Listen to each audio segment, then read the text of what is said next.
Did you know you can organize your content in seconds using tables in Google Docs? Whether you're creating a schedule, pricing list, or school assignment, tables make everything cleaner and easier to read. In this video, I'll show you exactly how to insert and customize tables step by step. Let's jump right into Google Docs. First, place your cursor exactly where you want the table to appear. Now go to the top menu and click Insert. Hover over Table. You'll see a grid appear. This grid lets you choose the number of rows and columns. For example, select 3 columns and 3 rows.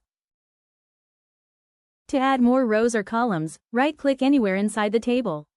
Choose Insert Row above or Insert Row below. You can also insert columns to the left or right. This gives you full flexibility.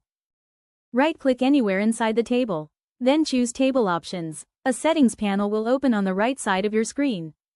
We'll go into full detail about all formatting features in the next video. For now, just know that these options help you make your table look clean and professional.